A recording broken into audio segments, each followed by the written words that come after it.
In all of recorded history, there's only been one nation, one people, that have had a dream named for them.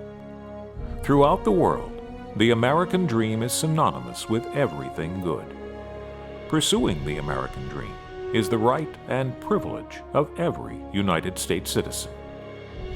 I have been in business for 33 years. We did it by working 7 days a week, 15 to 16-hour days, sacrificing and saving to build something from nothing. Every dream is not the same, but every dream is important. It's never easy to attain it. Hard work, perseverance, stamina, and a willingness to hold fast to core beliefs are the building blocks of achievement. The entrepreneurial spirit of America is what brought it to its greatness.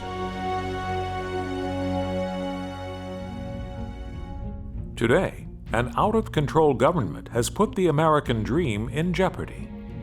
8 out of 10 Americans think it's harder to achieve the dream now than before. They see a political system consistently and completely unresponsive to their needs. They see fundamental economic changes that work to erode the free enterprise system. They struggle to see a better path forward for themselves and their children.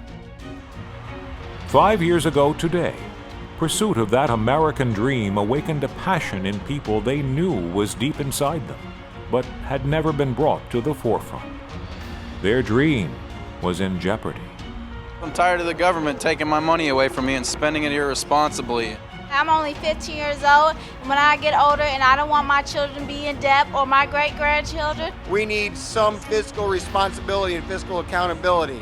Our individual freedoms are being taken away. Somebody has to tell the government that we've had enough of this. The first spark of a brush fire that would spread across America erupted in downtown Seattle. Hundreds stood up and said, "Enough's enough." This is about freedom, individual liberty, and the government getting out of our lives. The government is promoting bad behavior. We're thinking of having a Chicago Tea Party in July. All you capitalists that want to show up to Lake Michigan, I'm going to start organizing. One day later, a single conference call fanned the flames. And 1 week later, on February 27, 2009, in 48 small towns and big cities across the country, over 30,000 people began the modern-day Tea Party revolution. It's the American dream! I'll tell you what I'm sensing out there. I'm sensing the effervescence, the pulse of a backlash, of a revolution. Rush was right. 6 weeks later, over 800 Tax Day Tea Party protests were held nationwide. People who had never before in their lives joined a cause lifted their voices in objection to an out-of-control government. I've never done anything like this. Things have gotten to a point where I've got to do something. In September, American dreamers came by car, by bus, by plane, and by foot to the center of Washington, D.C. and made their voices heard in one of the largest protests in U.S. history. Can you hear us now? Patriots took their cause and consternation from the halls of Congress to the streets of their hometowns. Healthcare, cap and trade, stimulus spending, free markets, and other issues gave impetus to more and more people getting more and more involved.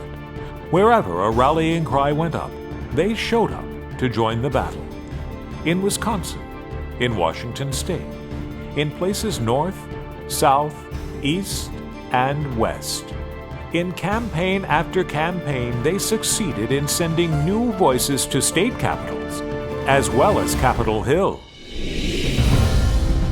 5 years later, our dreams are alive. Our hopes are high. Our pursuit of the American dream is stronger than ever. But for our children, for their children, and for every generation to come, the hard work has just begun. Let's build on 5 explosive and successful years. Let's make sure you and your family continue to have the opportunity to pursue your American dream. Tea Party Patriots. Pursue your American dream.